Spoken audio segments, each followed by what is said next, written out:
Kami sudah banyak memuji dan memuliakan nama Tuhan.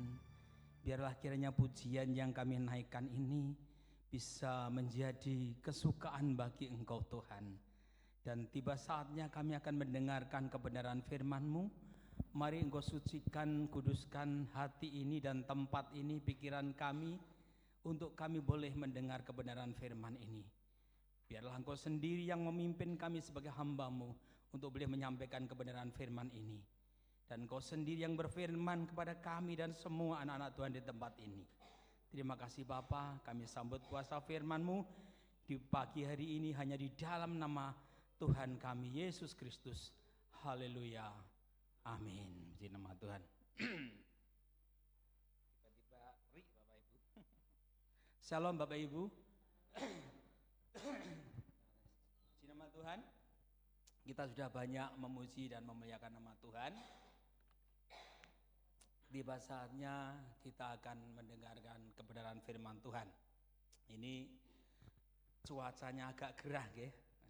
Dasarnya wong gampang sumu, gerah sisan. Tapi tidak mengapa, kita akan bersama-sama dengan tenang mendengarkan kebenaran firman Tuhan. Hari-hari ini tentunya kita memasuki bulan Desember di mana hari Natal. Biarlah kiranya sukacita Natal di dalam kehidupan kita itu senantiasa melimpah atas hidup saya dan saudara. Terlebih di dalam keluarga, biarlah kita senantiasa diberikan sukacita dan tidak kehilangan sukacita Natal. Sehingga dalam kehidupan kita berumah tangga senantiasa ada damai sejahtera karena memiliki Raja Damai, yaitu Tuhan kita Yesus Kristus. Puji nama Tuhan. Bapak Ibu Saudara yang terkasih di dalam Tuhan, pada saat kesempatan ini saya akan menyampaikan kebenaran firman Tuhan dengan tema atau judul 5 penyakit hati yang harus dihindari menurut Alkitab. Ya, 5 penyakit hati yang harus kita hindari, ya, sesuai dengan Alkitab. Ya, kita harus hindari penyakit hati itu. Apa saja penyakit hati itu? Tentunya kita akan belajar bersama di siang hari ini supaya kita mengerti dan bisa menghindarinya, sehingga kita menghindari karena firman Tuhan berkata agar itu dihindari. Ketika kita melakukan firman Tuhan, ketika kita menurut firman Tuhan dengan menghindari 5 penyakit hati yang ada di dalam saya dan Bapak Ibu, tentunya ketika kita menjadi pelaku firman Tuhan, maka Tuhan akan senantiasa memberkati, terutama damai sejahtera itu ada di dalam hidup saya dan saudara. Karena apa Bapak Ibu? Kehidupan itu yang dicari adalah damai sejahtera. Ketika kita memiliki hidup sing ayem tentrem, itulah namanya keberhasilan hidup kita. Apa gunanya kita mungkin secara titel, gelar, kepandaian, ya kekayaan kita mencapai semua itu tetapi tidak ada damai sejahtera. Lebih baik kita hidup sederhana tetapi ada damai sejahtera, sukacita.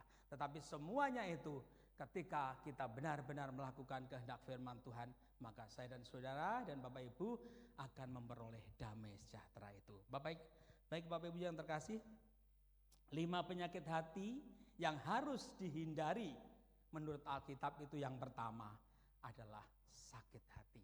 Kenapa Bapak Ibu? Sakit hati. Sakit hati itu firman Tuhan katakan itu harus dihindari di dalam hidup saya dan saudara. Karena sakit hati itu bisa membunuh diri sendiri. Ya. Sakit hati yang harus dihindari dalam 5 penyakit hati yang harus dihindari menurut Alkitab saat siang hari ini yang saya sampaikan dumateng Bapak Ibu dan juga saya adalah pertama sakit hati. Sakit hati ini bisa terjadi antara teman dengan teman. Mungkin karena cidro atau mungkin karena ingkar janji juga bisa mengakibatkan sakit hati. Mungkin karena kata-kata yang menyakitkan itu juga bisa menimbulkan sakit hati. Adik dengan adik, saudara, dan bahkan anak dengan orang tua dengan anak, bisa timbul yang namanya sakit hati. Karena perkataan, karena apalah Pokoknya banyak penyebab untuk bisa mengakibatkan orang itu sakit hati. Tetapi firman Tuhan siang hari ini kita harus menghindarinya. Ya, yang pertama sakit hati. Itu harus kita hindari Bapak Ibu di dalam hidup saya dan saudara. Terlebih-lebih di dalam hubungan suami dengan istri Bapak Ibu. Namanya sakit hati itu kaya wis harian. Tetapi kita sebagai anak-anak Tuhan, janganlah engkau sakit hati, apalagi menyimpan sakit hati, apalagi mau membalas sakit hati. Karena apa? Ketika kita mau menyimpan sakit hati dan membalas sakit hati, firman Tuhan katakan, itu perbuatan yang bodoh. Karena apa? Itu akan membunuh diri kita sendiri. Coba kita buka di dalam Ayub pasal 5 ayat 2. Ayub pasal 5 ayat 2. Ayub pasal 5 ayat 2. Begini firman Tuhan. Sesungguhnya orang bodoh dibunuh oleh sakit hati. Yang paling poin memang di ayat yang A ini tadi ya, 2A. Dan orang bebal dimatikan oleh iri hati. Sesungguhnya orang bodoh dibunuh oleh sakit hati. Ini yang harus kita garis bawahi. Ya. Orang bodoh akan dibunuh oleh sakit hati. Jadi ketika kita sakit hati tentunya kita bisa dibilang bodoh. Karena apa? Orang yang sakit hati itu akan membunuh dirinya sendiri. Maka firman Tuhan mengajak kita, janganlah kita sakit hati. Dengan teman, dengan adik, dengan saudara, dengan orang tua, dengan anak. Jangan ada di dalam kehidupan orang Kristen, orang percaya kepada Tuhan, itu ada sakit hati. Terlebih di dalam hubungan suami dengan istri yang saya bilang tadi, bahwa sakit hati itu sesuatu hal yang meh bendino, gitu kan? Cuma kadang-kadang diempet, seperti itu kan. Ya, saya firman ini bukan untuk Bapak Ibu dan saja, tetapi tentunya juga buat saya. Dan saya juga merasakan seperti itu setiap hari, mungkin setiap saat. Tetapi terkadang kita juga harus mawas diri, introspeksi. Jenenge bapak, jenenge wong lanang, kuwi pengine apa-apa sing bener. Kata istri saya seperti itu. Maunya yang bener. Maunya berpuasa. Loh, lah kan firman Tuhan berkata, tunduklah kepada suami. Makanya saya harus berpuasa. Istri juga harus nurut saya dong. Kadang-kadang seperti itu. Tetapi ada kelanjutannya Bapak Ibu. Istri tunduk kepada suami, tetapi suami harus mengasihi istri. Itu sama, tunduk, mengasihi. Nah istri ini wis tunduk, mosok kita enggak mengasihi. Tunduk terus, wah aku wong lanang kowe kudu manut aku dan sebagainya. Nah, terkadang ini juga terjadi dalam kehidupan saya. Semoga ini bukan pada ibu-ibu dan bapak-bapak. Ini Bapak Ibu, suatu ketika namanya cewek atau istri itu tak pelajari itu memang butuh yang namanya perhatian. Tetapi rata-rata, bukan rata-rata, saya yang saya gambarkan saya sendiri. Saya ini orangnya cuek, istilahnya egois gitu loh Ibu. Suatu contoh gitu ya. Pas hari ulang tahun, itu kalau istri itu, kalau saya yang ulang tahun, dia sudah siapkan, kadang-kadang dibelikan desi, dibelikan dasi, kadang-kadang dibelikan baju dan lain sebagainya itu. Lah, tiba dia yang ulang tahun, di Facebook sudah ada istri saya ini hari ini ulang tahun. Pura-pura lupa saya. Pura-pura lupa. Jadi itu pas teko gue ulang tahun toh. Perkataan seperti ini ketoknya sepele Bapak Ibu. Tetapi bagi istri yang begitu perhatian kepada suami, saya percaya itu sakit hatinya. Tetapi firman Tuhan mengatakan nggak boleh sakit hati loh Bapak Ibu ya. Janganlah sakit hati. Itu sakit Bapak Ibu. Terus apalagi kadang-kadang gini, dia ngomong gini. Ben wong enek isi santak rasane sisane ngene. Tak boleh sisan mumpung ada kesempatan. Jadi saat itu dia itu ngene. Pak Boyo sekali-kali, ya memang saya tuh luar biasa Bapak Ibu, leng merhatikan ke luar biasa. Klambi ini kita kurang mikir, ngene duwe ngene iki roro enek dhewe lho Bapak Ibu.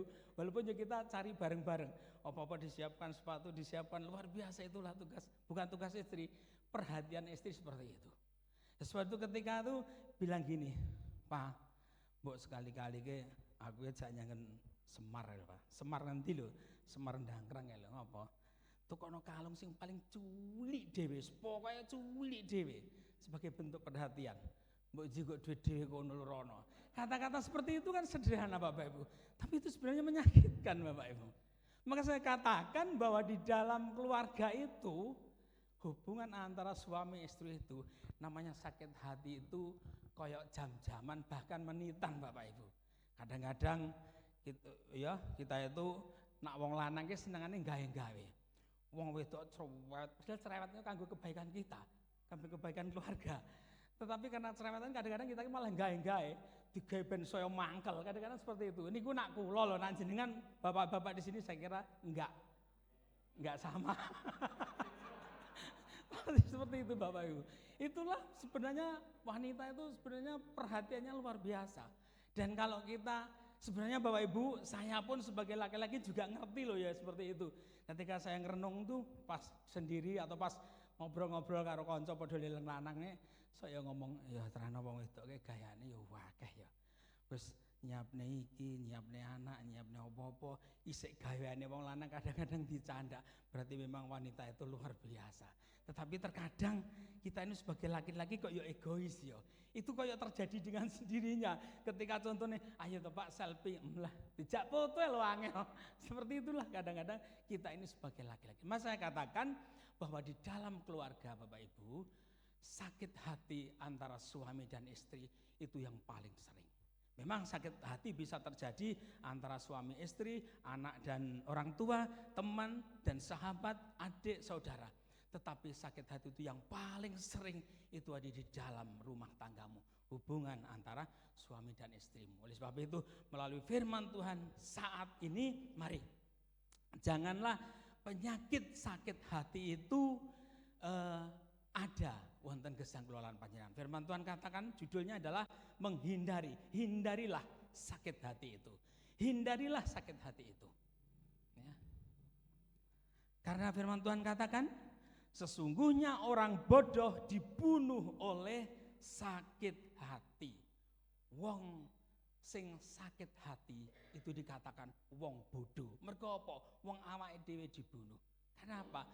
Semakin misalkan suami menyakiti aku, istri menyakiti saya. Jadi wong disakiti kan pengennya balas genti toh, mbuh engko terjadi tukaran piye pengen balas wong mangkel. Maka ketika kita membalas itu akan semakin menjadi sakit, semakin parah, saling menyerang, terjadilah cekcok dalam keluarga. Makanya firman Tuhan melarang atau jangan sampai kita sebagai anak Tuhan itu memiliki atau ada sakit hati di dalam diri ini. Karena sakit hati itu adalah membunuh. Saya akan memberikan contoh Bapak Ibu. Makanya mari kepada suami istri, kepada anak-anak, kepada saudara, teman kita. Janganlah engkau menyimpan sakit hati. Ketika engkau merasa disakiti, ketika engkau merasa dirimu disakiti karena perbuatannya, disakiti karena janjinya, disakiti karena apa yang membuat hatimu sakit. Firman Tuhan katakan, janganlah engkau ada sakit hati di dalam dirimu. Ya, hindarilah sakit hati. Karena sakit hati hanya akan semakin menyakiti dirimu ketika kita akan berusaha untuk membalasnya. Sakit hati itu akan membunuhmu ketika engkau berusaha untuk membalasnya. Saya berikan ilustrasi seperti ini Bapak Ibu. Mungkin Bapak Ibu juga sering mendengar ilustrasi ini dan melihat ilustrasi seperti ini. Ada seekor ular sing jenenge ular sing paling ganas itu kan ular kobra ya. Ular kobra itu kalau tersentuh barang gitu, benda, dia langsung set mau menyerang. Nah, pada suatu ketika ular kobra ini masuk ke dalam gudang peralatan, bisa katakanlah peralatan tukang dan lain sebagainya. Ketika ular ini masuk ke dalam gudang, maka ular ini menyentuh gergaji yang sangat tajam. Mungkin Bapak Ibu pernah melihat ilustrasi ini. Gergaji yang sangat tajam. Gergaji sing landep wong bar dikikir namanya tukang, ya kan? Ketika ular ini menyentuh daripada gergaji yang tajam tadi Bapak Ibu, maka terlukalah ular itu. Nah, karena merasa dirinya terluka, maka si kobra yang ganas tadi dia langsung patok geraji itu. Kurang ajar ini, geraji ini menyakitiku, ora trimo aku. Jebres.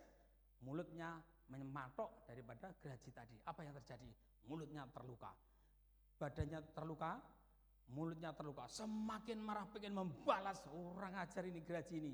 Dia menyakiti aku balas.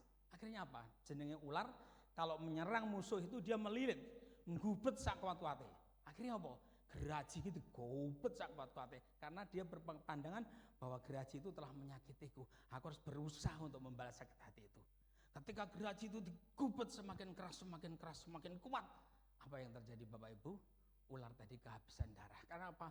Tubuhnya semakin luka. Maka apa yang terjadi? Karena banyak mengeluarkan darah, ular itu mengalami kematian. Maka firman Tuhan katakan bahwa sesungguhnya orang bodoh dibunuh oleh sakit hati.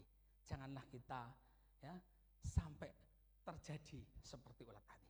Ketika kita dihadapkan pada sesuatu hal yang menyakitkan hati kita, mungkin itu datang dari teman kita, mungkin itu datang dari saudara kita, mungkin itu datang dari anak kita, atau mungkin datang dari suami atau istri kita. Tapi janganlah engkau membalas sakit hati itu dengan sakit hati. Engkau balas semakin engkau balas.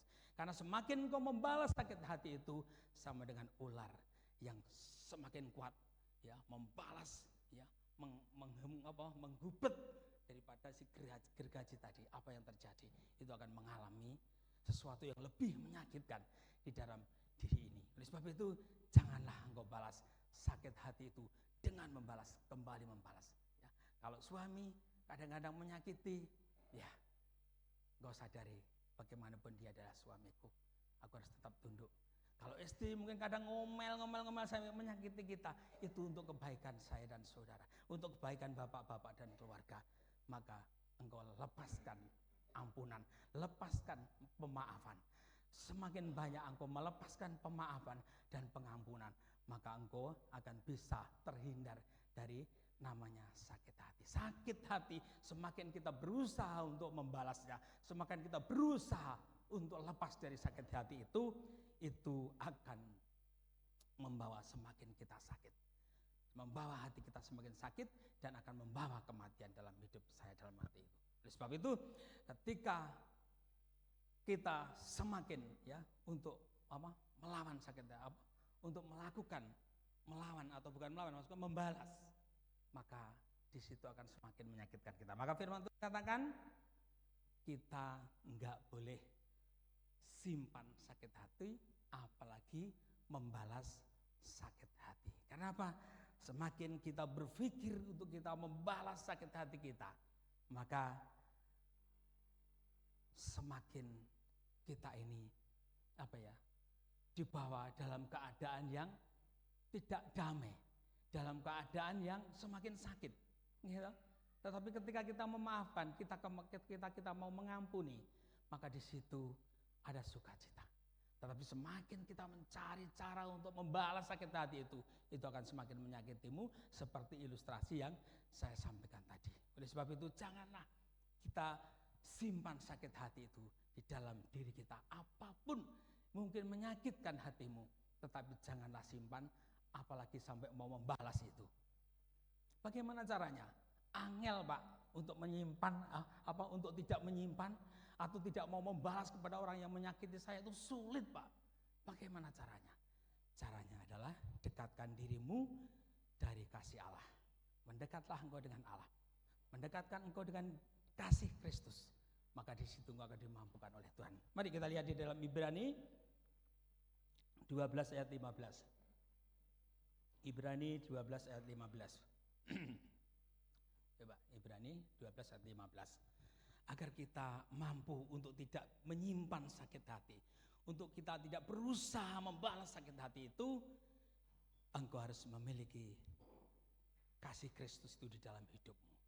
Ibrani 12 ayat 15. Begini firman Tuhan, jagalah supaya jangan ada seorang pun menjauhkan diri dari kasih karunia Allah, agar jangan tumbuh akar yang pahit. Akar pahit itu adalah sakit hati yang menimbulkan kerusuhan dan yang mencemarkan banyak orang.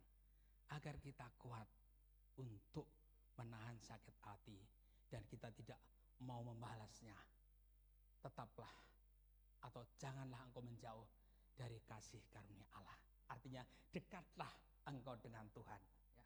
Ketika engkau sakit hati, dekatlah engkau dengan Tuhan. Dan lepaskanlah pengampunan itu. Lepaskanlah pengampunan, lepaskanlah pemaafan kepada semua orang yang menyakiti hatimu. Karena itu yang akan membawa damaimu. Dan ingatlah Bapak Ibu, orang yang tidak mau mengampuni dan tidak mau memaafkan, jangan harap engkau akan diampuni dosamu.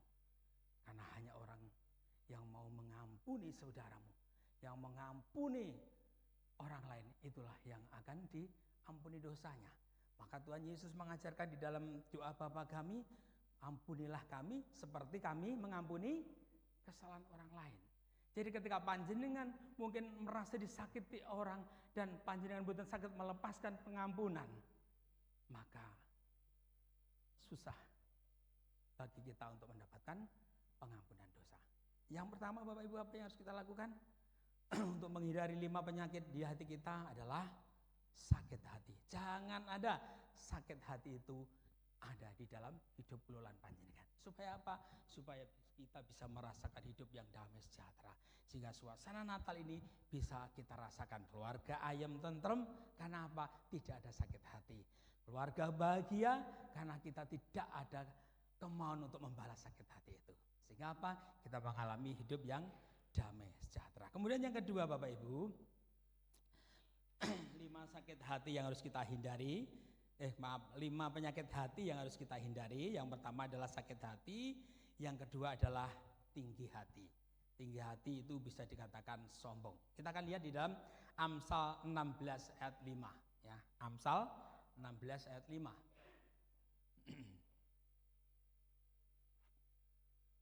Amsal 16 ayat 5 begini firman Tuhan. Setiap orang yang tinggi hati adalah kekejian bagi Tuhan. Sungguh ia tidak akan luput dari hukuman. Tinggi hati adalah atau sombong ini adalah merupakan juga bagian dari penyakit hati yang harus disembuhkan atau dihindarkan.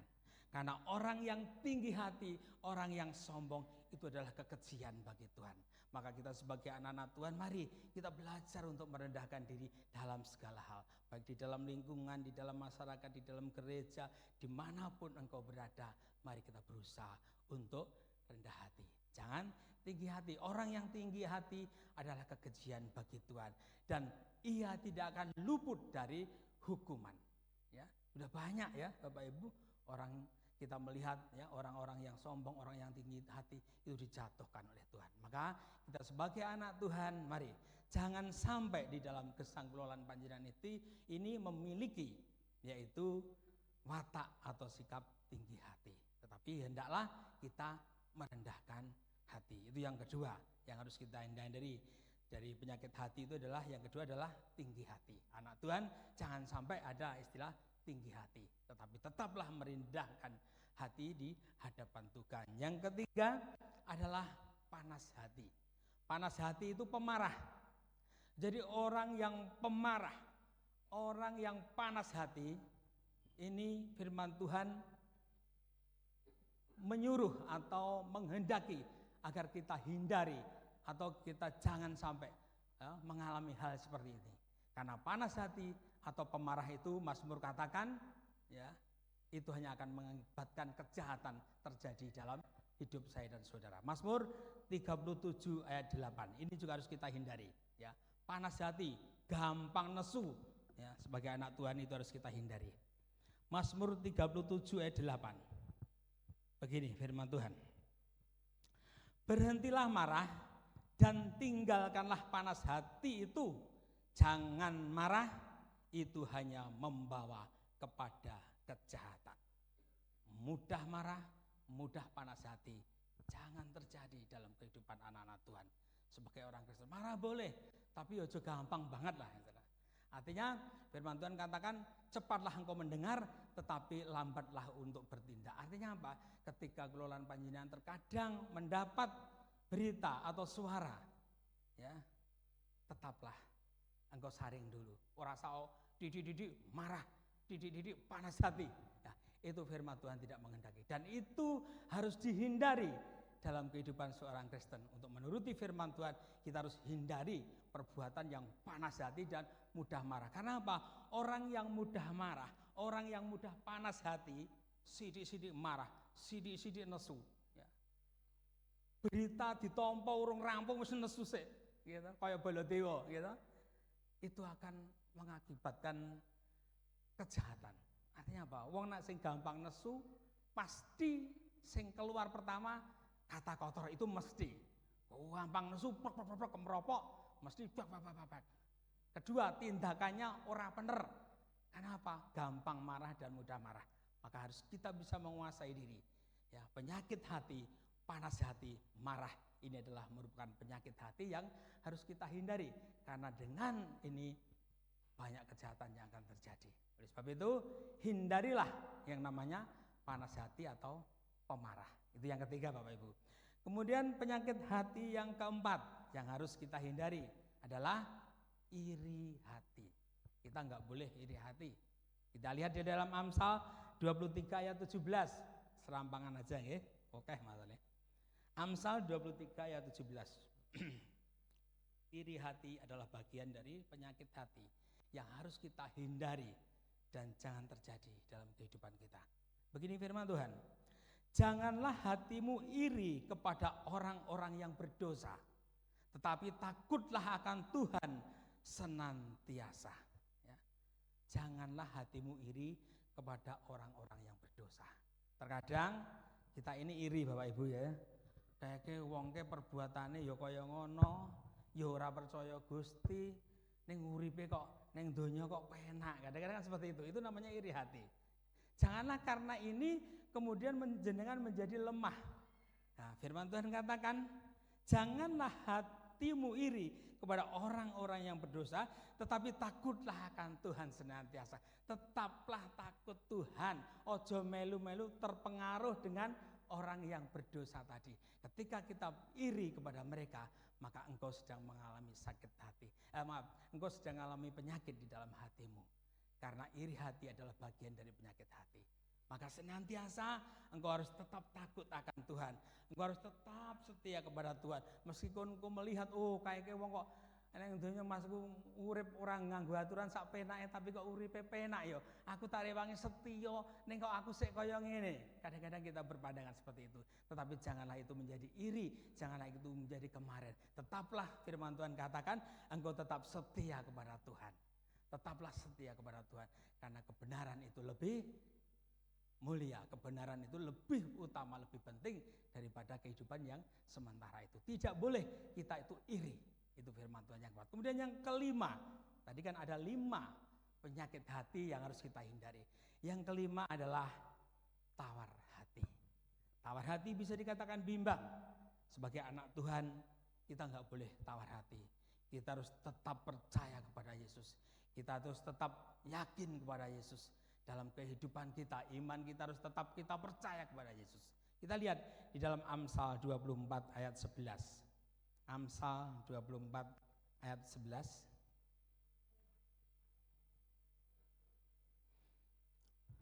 Amsal 24 ayat 11. Tawar hati, ini juga merupakan penyakit hati. Itu jangan terjadi dalam kehidupan orang Kristen atau orang percaya. Begini firman Tuhan, jika engkau tawar hati pada masa kesesakan, kecillah kekuatanmu.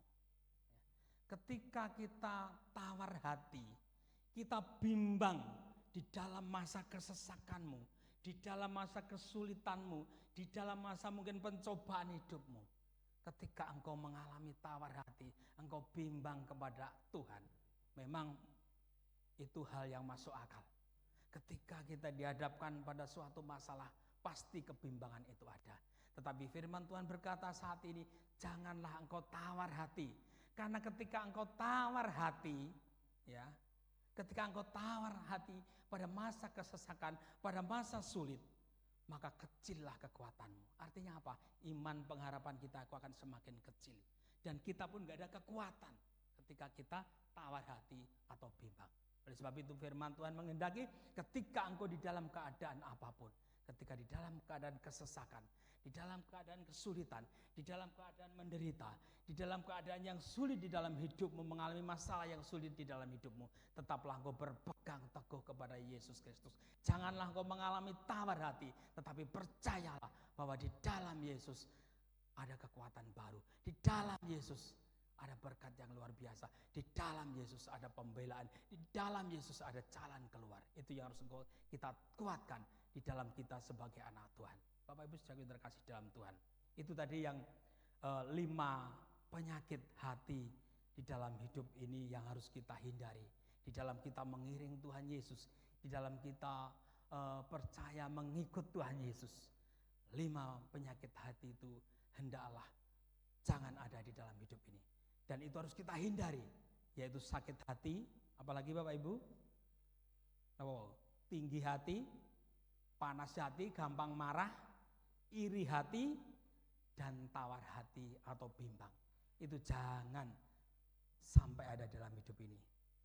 Dan harus kita hindari. Nah, untuk menghindari penyakit hati ini bagaimana? Ini juga harus menjadi pelajaran bagi kita. Piye carane agar saya bisa menghindari penyakit hati itu tadi. Supaya aku tidak sakit hati ketika aku menghadapi sesuatu yang tidak mengenakan. Supaya aku tidak tinggi hati, supaya aku tidak iri, supaya aku tidak tawar hati. Bagaimana? Kita akan buka di dalam Amsal 4 ayat 23. Amsal 4 ayat 23.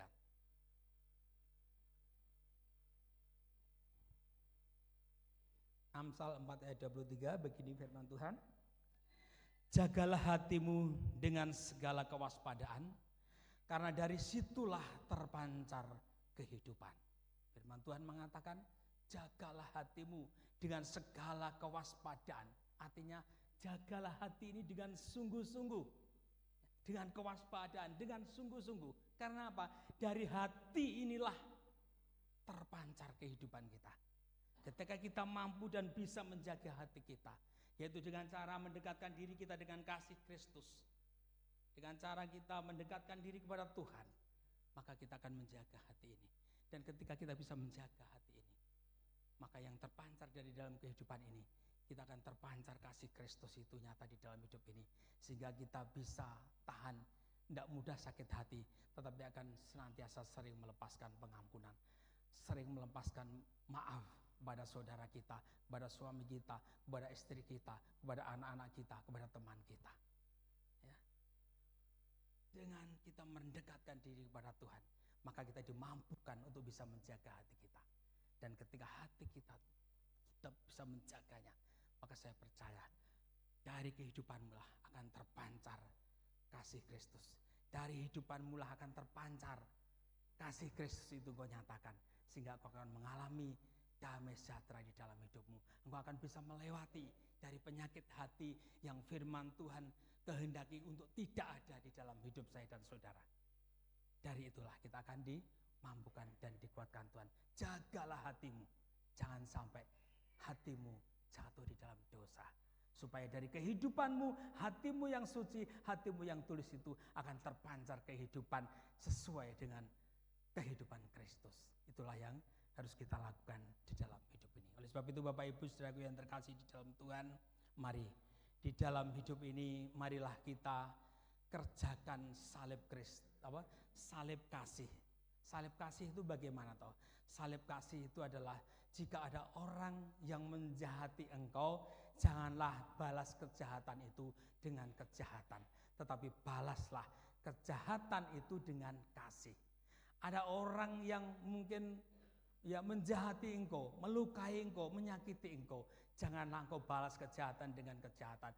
Janganlah engkau balas sakit hati dengan bagaimana aku bisa memberikan sakit hati yang lebih kepadamu. Janganlah seperti itu. Tapi balaslah semua kejahatan itu dengan kebaikanmu. Dengan demikian kau bisa melakukan yang namakan salib kasih. Kau bisa melakukan itu. Dan ada 3 hal Bapak Ibu saat siang hari ini yang boleh menjadi catatan bagi kita semua.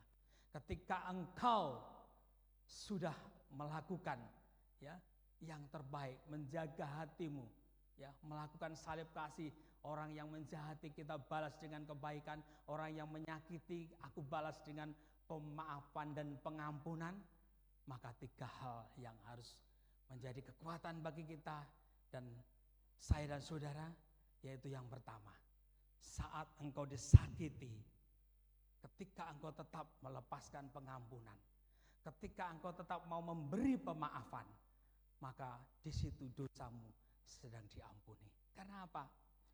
Orang yang mengampuni saudaramu, mengampuni kesalahan orang lain, maka dosamu akan diampuni. Jadi satu hal ya, pertama yang harus kita garis bawahi, ketika engkau sedang disakiti tetapi engkau mau memberikan pengampunan, engkau mau memberikan pemaafan, maka dosamu sedang diampuni. Yang kedua Bapak Ibu, saat kamu direndahkan, sebenarnya doamu sedang dikabulkan.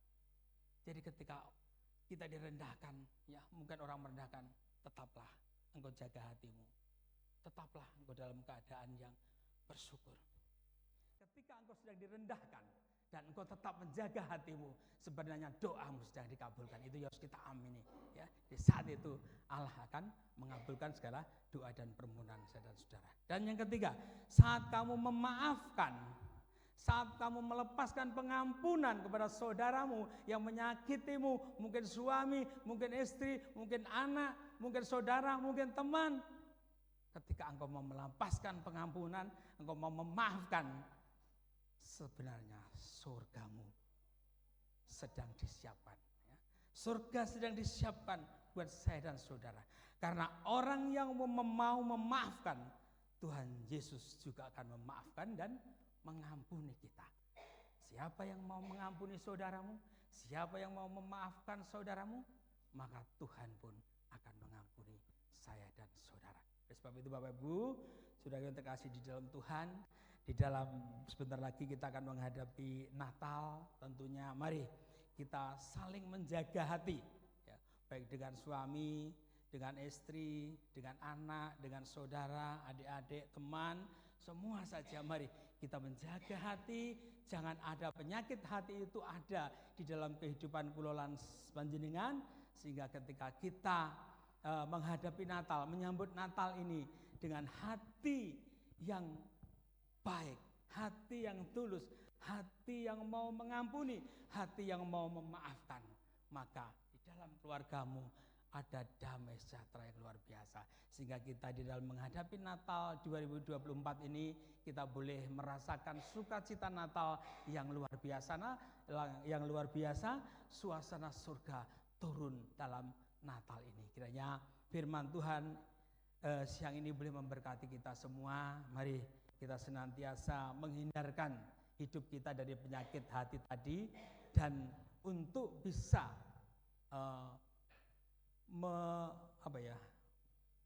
untuk bisa supaya kita tidak melakukan atau mempunyai penyakit hati itu, yaitu lakukanlah di dalam hidup ini dengan engkau menjaga hatimu dalam setiap saat, supaya hati kita tetap dekat dengan Tuhan. Itu adalah cara yang paling baik untuk kita.